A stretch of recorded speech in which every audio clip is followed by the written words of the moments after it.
And we take that which God has spoken and we put it into word form and make decree. Some things just have to be spoken. Well, good morning. Nice to see you.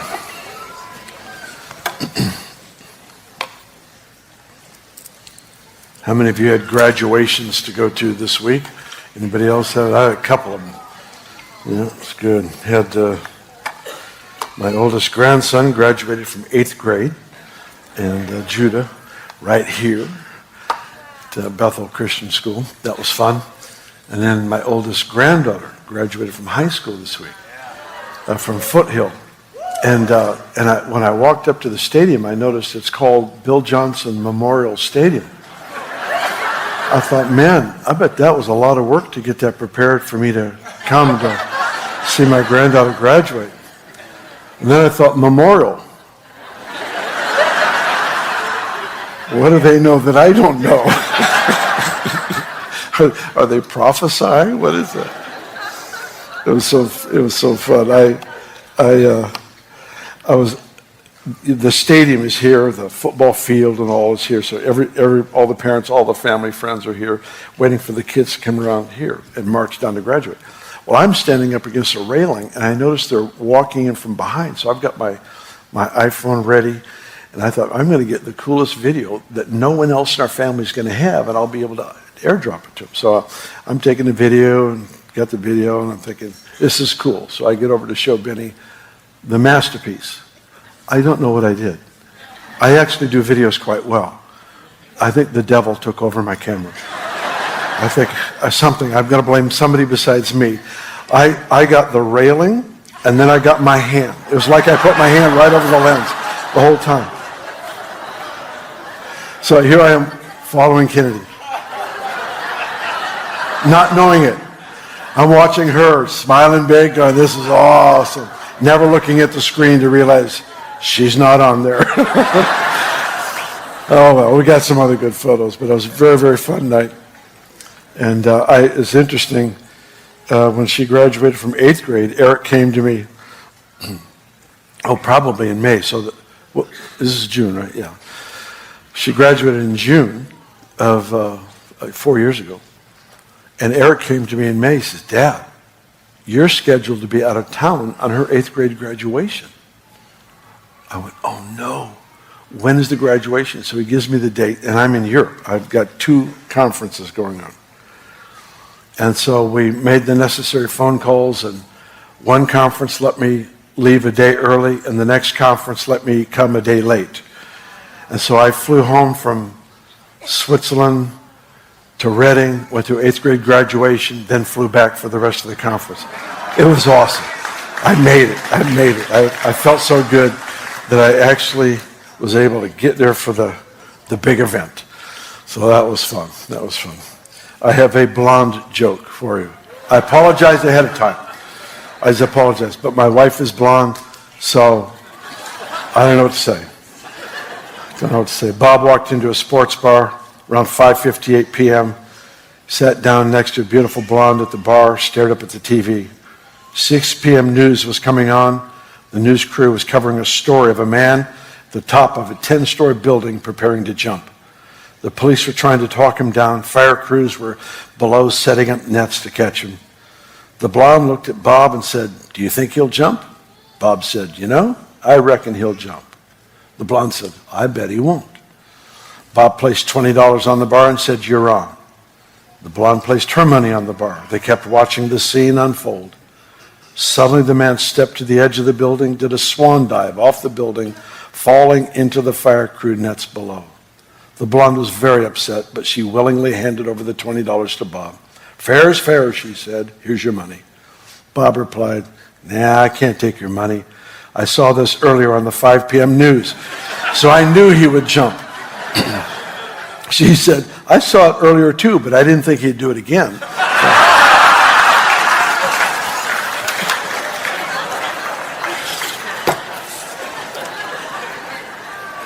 Probably blonde jokes shouldn't be allowed in church, but until they're outlawed, I'm going to keep doing them.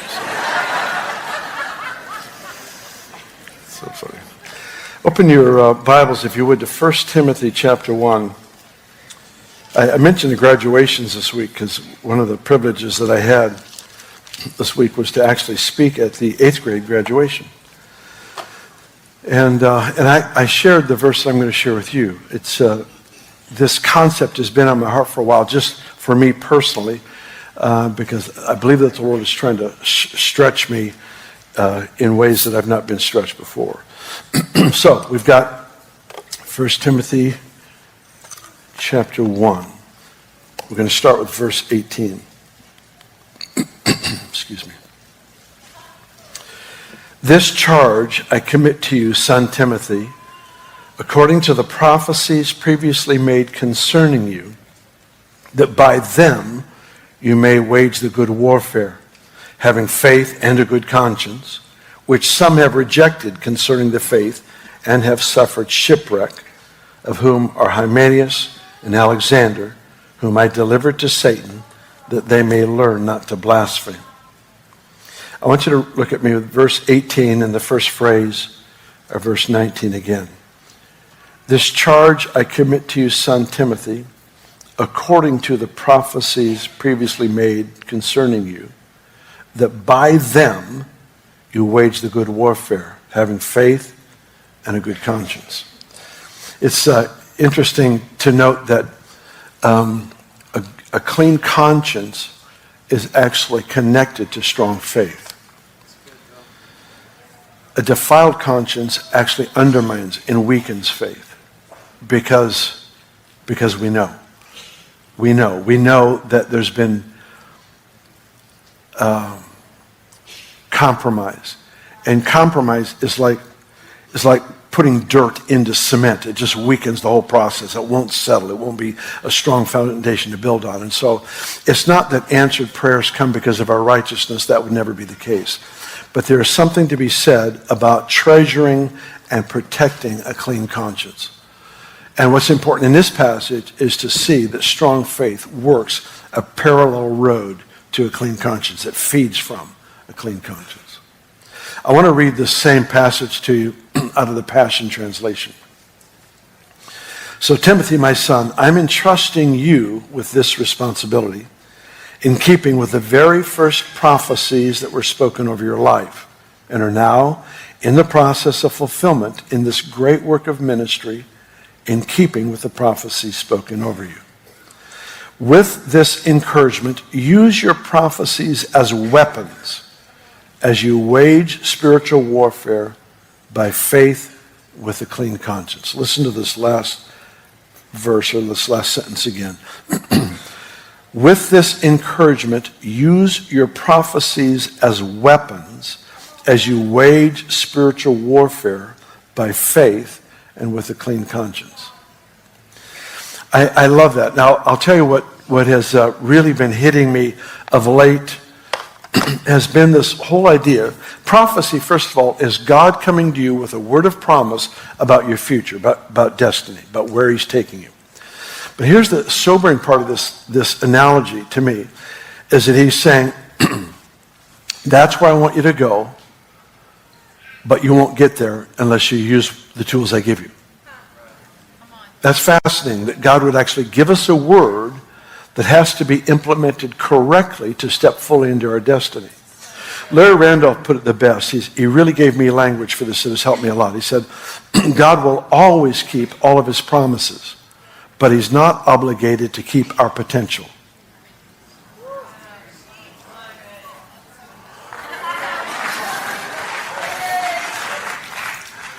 God will always keep all of his promises, but he's not obligated to keep our potential. So think about the implications of that. There is something that is in God's heart. It is actually, he's given us the tools or the weapons, whatever it is that we need to get from here to there, he's put in our hands. But unless there is the good fight of faith, where faith is expressing the tool, the good fight of faith, we do not automatically step into what God has promised. It's critical to realize that. I've been in a season lately where I've been doing a lot of waiting and resting for God to fulfill words. which is an important part. Because here's the deal. There's two basic ways that we make advancement in this kingdom. One is the Mark chapter 10 passage where Jesus said, unless you receive the kingdom as a child, you will by no means enter it. So you can only enter, you can only walk into what you've received. So it has to come first as a gift. It's something that he does on my behalf. He provides for me. It's like receiving an inheritance. If you sit in a lawyer's office and he reads off what you've inherited, you've not worked for it. It's not wages. It's simply a gift. It's the result of somebody else's labor, and you're receiving a gift. That's what this Mark 10 passage is all about, is that we receive as a child. Child is what? Inheritance, identity. In my place, I know that I'm a child, I'm a son of God. We're sons and daughters of God. We receive what he's given to us freely as a gift. But there's the Mark 11 passage that gives us the other side of the same coin. And that is where he says, the kingdom of heaven suffers violence, and the violent take it by force. So here's this contrast of receiving as a child and taking by force. Both are essential, but if you try them both at the same time, you'll hurt yourself. You get a whiplash or something. I'm not sure what'll happen, but it'll be painful. You can't rest and receive and fight for something at the same time. Those are two different seasons, two different moments in life. So here we've got this concept of possibility, of promise, that which God has arranged for us, designed for us, equipped us for, and yet it won't be experienced unless I responsibly steward what God has put in my life, specifically his word over me. The word of the Lord will get me to where the will of the Lord is for my life.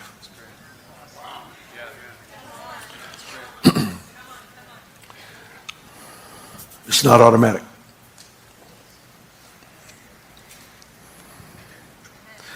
It's the fact that God is willingly taking me into a conflict. Now, here's something interesting. Forgive me, I don't have chapter and verse. I forgot to get this for you today. But there's this part of the story with Israel. Israel is being taken out of Egypt into the promised land, into the wilderness, into the promised land. So early in their journey, it was within, I think, the first year, out of the land out of Egypt, there is an enemy right here. And the Lord says, if I take them into this conflict, they will want to go back to Egypt. They don't have the strength as warriors yet to fight through that battle. So the Lord said, so I'm going to take them around. Which is interesting, because if he doesn't take us around a conflict, it's because he's equipped us to win the conflict. That's the implication, is that he cares for us more than we care for us. But he's trying to build something in us. And there are certain things that can only be built in a fight. Some things can only be built in rest. Knowing when to just simply observe. Stand by and see the salvation of the Lord, which he will accomplish for you today. Some things can only be absorbed in the posture of rest, knowing that God is working on our behalf. And yet there's this whole other realm that requires conflict. So God only takes me into a conflict I'm equipped to win. But the next thing about conflict is conflict builds strength. It's, I guess, the proverbial example would be the chick that's in the egg, that's trying to hatch out of the egg. If I crack the shell for it, it will end up dying, because it was the fight out of that shell that gave that baby chick circulation to its limbs where it would actually survive hatching. It was the fight out of the shell. If you crack the shell for them and get them out, they will actually just lay there and die, because there was no fight to strengthen them for their own survival. What is this? This conflict is actually to strengthen us in character and in resolve, so that once we enter our quote-unquote promised land, we have the integrity to stay there. See, if Israel, supposedly 11-day journey from Egypt to the promised land, If God would have taken them 11 days straight into the promised land, they didn't have the integrity to stay there. They would have wandered out. There's things you learn in the battle that you need to stay in the land. There's things you learn in the fight that build that strength of heart, that strength of character, that enables us to live with maturity and steward well that which God has promised to us. Paying attention to what God has said and is saying, I really love, I love the prophetic. I love promises. I learned to read the Bible for me. I read it for me. I didn't read it for you. I still don't read it for you. I read it just for me. Because it's all about me. It's all about. So when I read, I am reading so that I can eat. Honestly, I am feeding my soul. I am not looking for sermon material. Anybody can regurgitate what somebody else has said. I want to know what he's saying to me. And as it gets filtered through my experience, my thinking, my personality, gifts, whatever, then it becomes material I can pass on. But it's got to hit me first. And I love reading the Word for just seeing what God is saying about my life and what he's doing in the earth today and all that stuff. My phone, I mentioned I think a month or so ago, but my phone and my car get along very well. They're very close, very, very intimate friends. Because of Bluetooth. Bluetooth brought them together in just a marvelous way. And when I get into my car, when I drive home this afternoon, I'll just put my phone in there. It's already set up. They've already got an ongoing relationship. Even though they are separate right now by 100 yards, when I get back into that car, they will reconnect. And when they do, it'll be beautiful. And what my car does is it randomly picks things off my phone to play for me. Now, I could program it to play just, this album or this music or this prophetic word or whatever. But I like the randomness of my drive home because I don't know if I'm going to hear the Beatles sing A Hard Day's Night, if I'm going to hear a Jimi Hendrix version of the Star Spangled Banner, or if I'm going to hear Brian singing, You Can Have It All, Lord. It's all in there. But like this week, twice I heard Bobby Connor prophesying to me from 2013 because it's in here. It just randomly brings it up. And I just love that. It just makes me want to go around the block to see who else is going to prophesy to me. Because you never know. I mean, this is stuff, I've been driving down the road and Cindy Jacobs gets on there and starts prophesying about our new building. And this is like 10 years ago. It starts prophesying. I'm going, I just need to keep driving. I need to think of somewhere else to go because this is good. But I love the prophetic. I love entertaining in a sense of welcoming, admiring, and giving place to. As a host would entertain someone in their home, I want to entertain the prophetic word over my life. You see, the battleground initially for us is the mind. The battleground is here. It's right between the ears. Paul talked about this in 2 Corinthians 10 in such graphic ways that it's almost frightening. Sobering. Sobering is a much better word. He described the strongholds of thought in our mind, strongholds. So think of stronghold as we would in the medieval days or something. You've got an army, a battalion of soldiers, and they're in that castle right there. And there's this huge wall that surrounds this castle, and they are safely in there. And at night they send out troops to fight and to do exploits, but they're safe in that environment, in that castle. The Bible actually describes a stronghold, a castle like that, exists in the thoughts of people. So if I think wrong consistently, each thought is a block in the wall that eventually gives the enemy a place to hide. It's a place of habitation, a place from which he kills, steals, and destroys. So repentance starts with a sorrow, but the sorrow provokes us to a change of thought, a change of thinking. It is dismantling the wall that I have built that the enemy has hidden behind. And now he is exposed and is easy to deal with. But when you create a castle for him to live in, you giving him permission. Does that make sense? So if I'm constantly believing a lie, then what I've done is I'm actually making agreement with the accusation, the deception, the manipulation, all the tools that the enemy uses.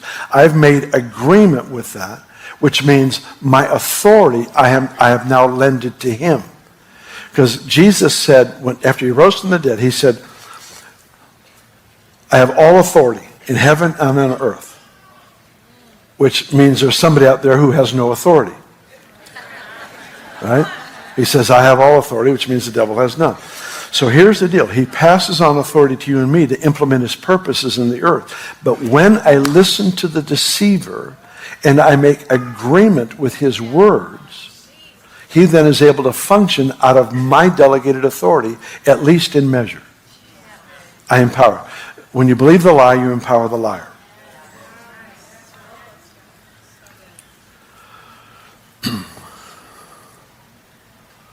So the battleground then is, first and foremost, in the mind.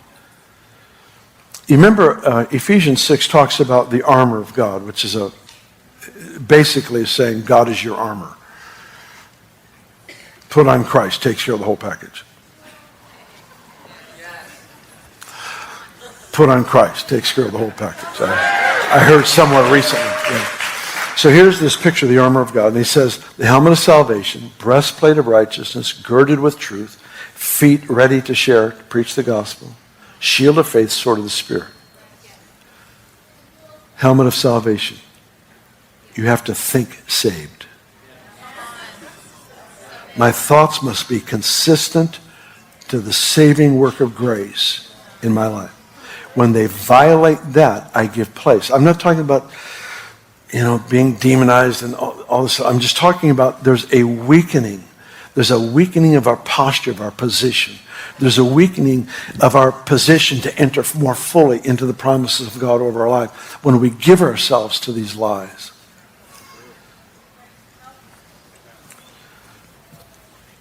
I'm about 10 minutes away from fear and discouragement any day of my life.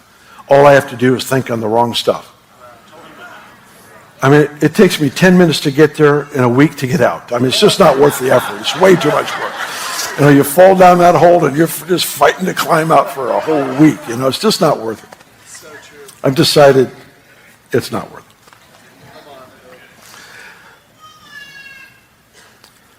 So instead of entertaining the lie, if you want an interesting study, read Nehemiah 4 and 6, those two chapters, and you'll see the tools that the enemy uses.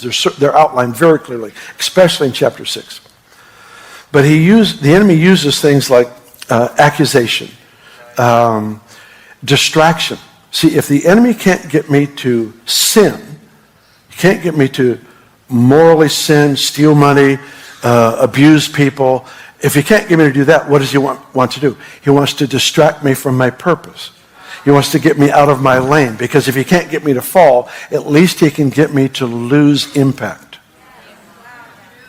When you step out of your lane, I step out of my assignment, I take on somebody else's responsibility.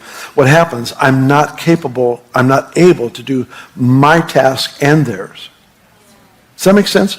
So the whole issue of distraction. So look through those two chapters and you'll see just a list of accusation, manipulation, all those kinds of tools that the enemy uses for every one of us. They're repeated in our lives constantly. The key then is to be so anchored in what God has said that nothing else is appealing. The only time the devil's words are appealing is when I've lost sight of what God has said. The only time the lie looks reasonable is when I've lost sight of what God has said. Think saved. Think saved. Having the value system to maintain a clean conscience is just huge, because it keeps the heart in a place that is so free to grow. You understand, faith comes from the heart, right? It doesn't come from the mind. But a divided mind will defile the heart.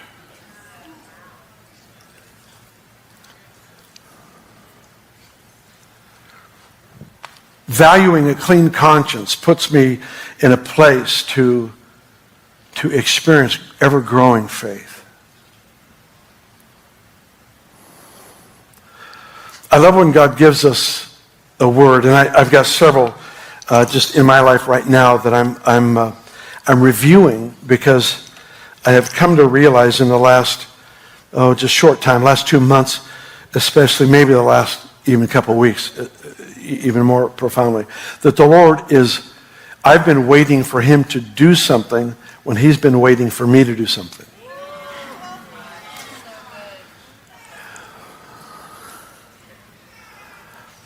I've been waiting for him to do something when he's been waiting for me.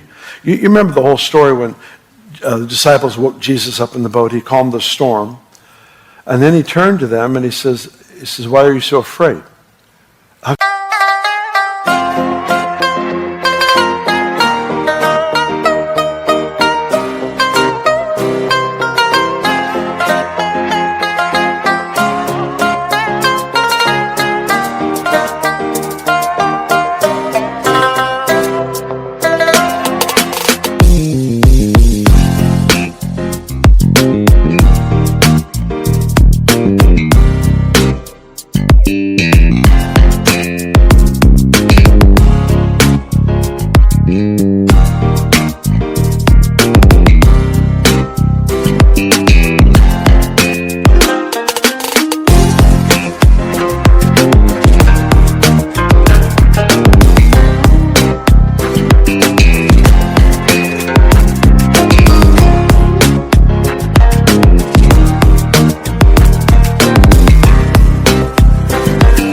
ngày mai.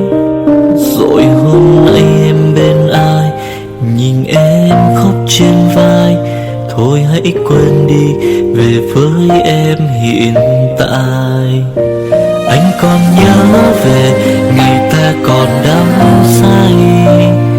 Anh vẫn nhớ về người bên anh khi ấy.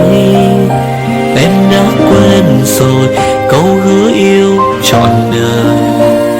Em bỏ anh rồi, em vui tình nhân mới. Cuộc tình này đã khác rồi, mình kết thúc em ơi.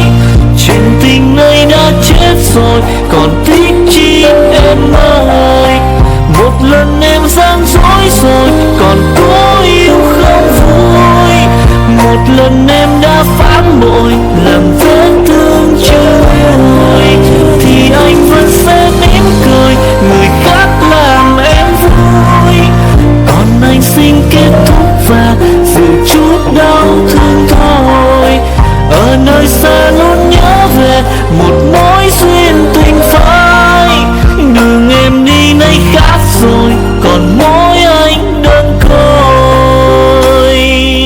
Đường em đi nay đã khác rồi, còn riêng anh mãi đứng đơn côi.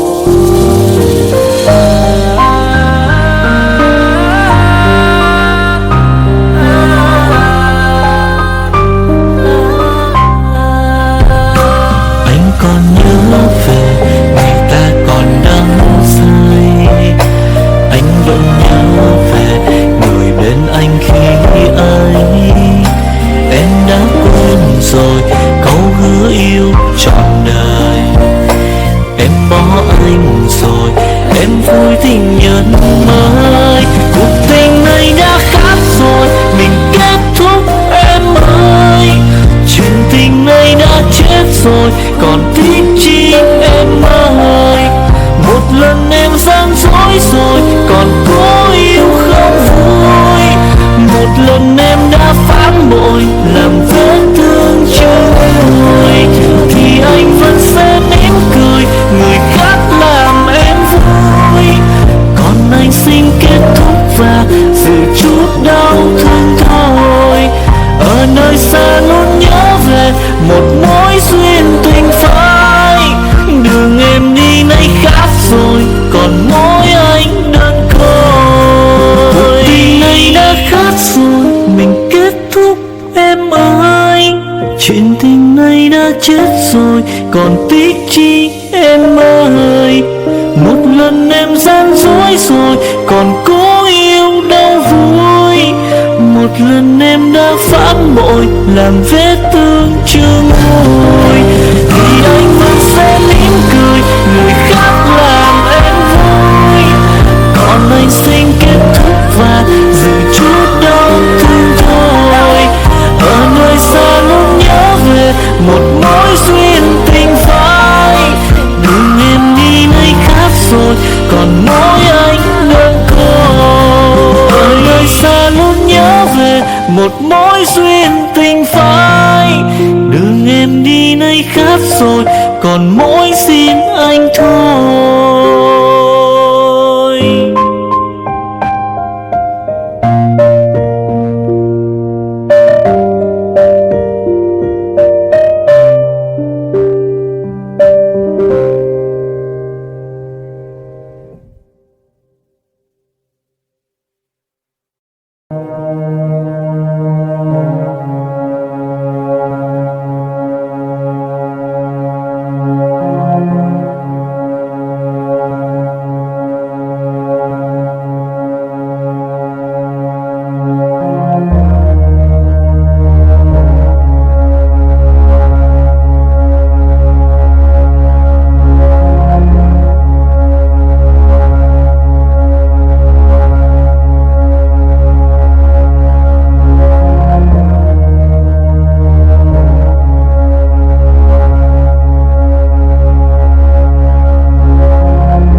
được ngày mai. Rồi hôm nay em bên ai, nhìn em khóc trên vai. Thôi hãy quên đi, về với em hiện tại. Anh còn nhớ về ngày ta còn đắm say. Anh vẫn nhớ về người bên anh khi ấy. Em đã quên rồi câu hứa yêu trọn đời. Em bỏ anh rồi, em vui tình nhân mới. Cuộc tình này đã khác rồi, mình kết thúc em ơi. Chuyện tình này đã chết rồi, còn tiếc chi em ơi.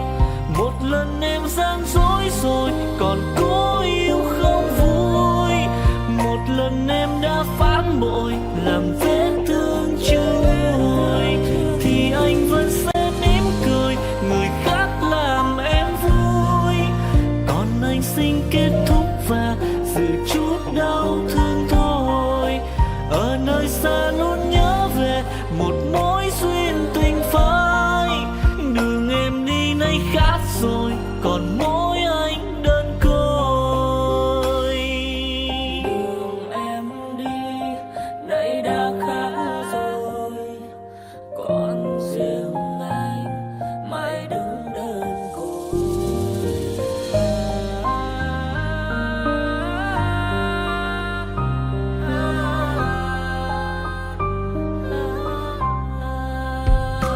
Anh còn nhớ về ngày ta còn đắm say. Anh vẫn nhớ về người bên anh khi ấy. Em đã quên rồi câu hứa yêu trọn đời. Em bỏ anh rồi, em vui tình nhân mới. Cuộc tình này đã khác rồi, mình kết thúc em ơi. Chuyện tình này đã chết rồi, còn tiếc chi em ơi. Một lần em gian dối rồi, còn cố yêu không vui. Một lần em đã phản bội, làm vết thương chưa nguôi. Thì anh vẫn sẽ mỉm cười, người khác làm em vui. Còn anh xin kết thúc và giữ chút đau thương thôi. Ở nơi xa luôn nhớ về một mối duyên tình phai. Đường em đi nay khác rồi, còn mỗi anh đơn côi. Cuộc tình này đã khác rồi, mình kết thúc em ơi. Chuyện tình này đã chết rồi, còn tiếc chi em ơi. Một lần em gian dối rồi, còn cố yêu đâu vui. Một lần em đã phản bội, làm vết thương chưa nguôi. Thì anh vẫn sẽ mỉm cười, người khác làm em vui. Còn anh xin kết thúc và giữ chút đau thương thôi. Ở nơi xa luôn nhớ về một mối duyên tình phai. Đường em đi nay khác rồi, còn mỗi anh đơn côi. Ở nơi xa luôn nhớ về một mối duyên tình phai. Đường em đi nay khác rồi, còn mỗi xin anh thôi.